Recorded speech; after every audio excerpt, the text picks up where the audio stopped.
Now, hey everybody, it's Mark T and Great Warrior Hercule, who's still annoyed that he can't use YouTube because he doesn't have a Google account.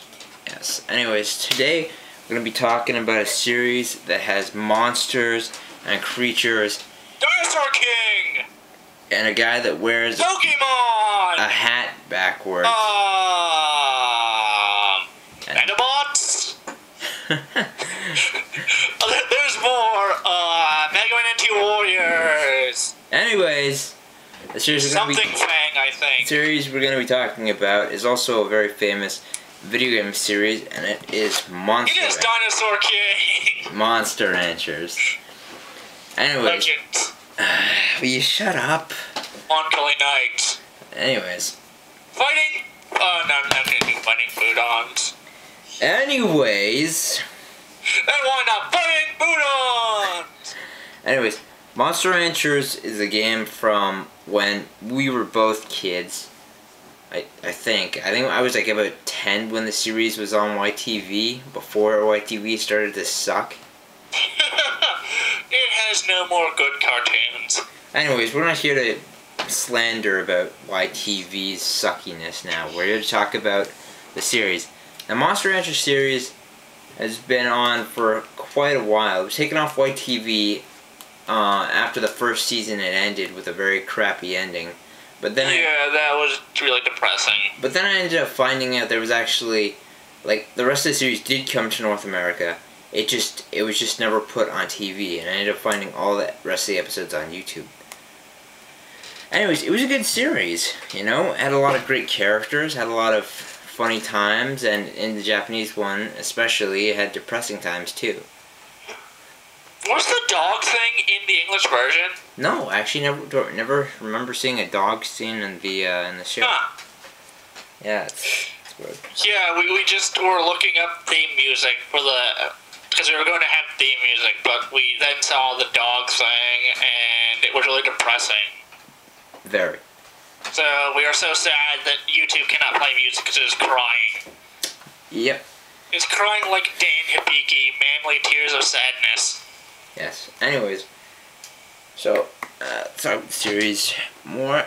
They've had quite a few successful video games. The first two that were released for the PlayStation 1 in a bit... When was that PlayStation 1? Like 1997? Oh no. Oh, by the way, your monster has died. Bastard. Remember? The monster keeps dying every time you do anything. Yeah. Anyways, I have this version of Monster Ranchers 3 that I got off Amazon.com. $20. Pretty worth it.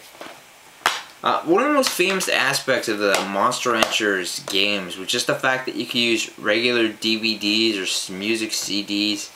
Or didn't you say you could use other video games too? I think, yeah, and I think it was it by Konami? No, this game is made by Tecmo. Oh, I know if you use some games by them, you could actually unlock, I think, a few characters from those games. I think there was one fighting game. Yeah. According to my one friend, but it might be just rumors. Anyways, it's clear that this game had a lot going for it. You know, it's like Pokemon, except your monsters never really evolve.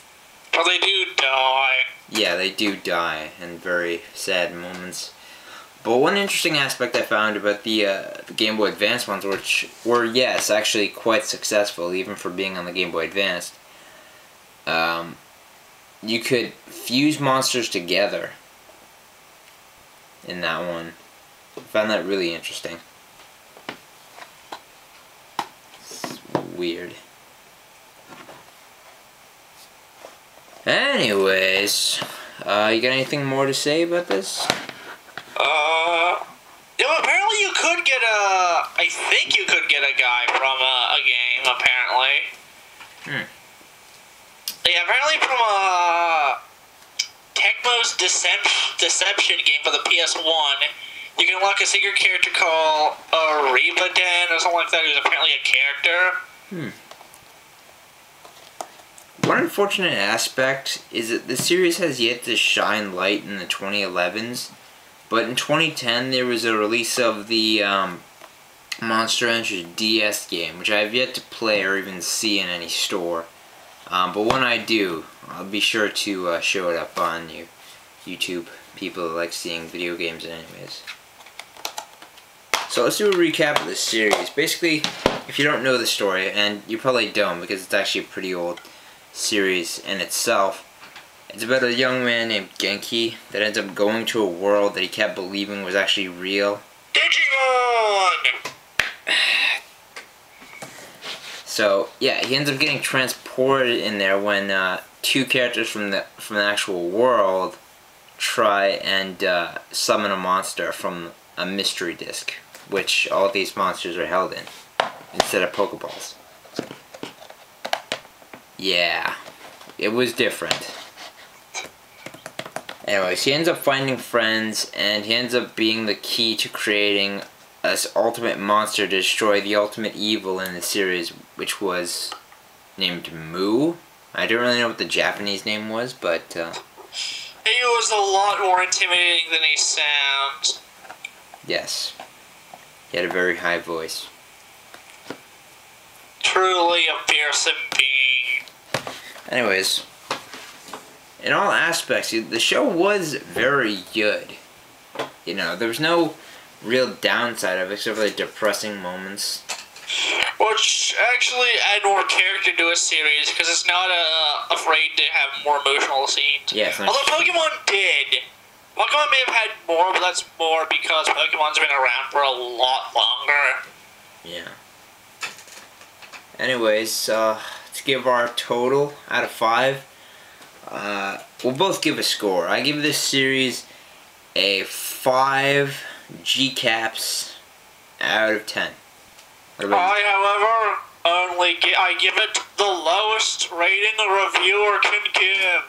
3 out of 5. Bastard. Anyways, that's been our... I give it 3 out of 5 for just for the English version ending with the shitty ending. Anyway, that's been our My Anime Friday, and let's thank our special guest for joining in. I have no friends. Anyways, I'll see y'all on the next Anime Friday or whenever I make a new video. See y'all later.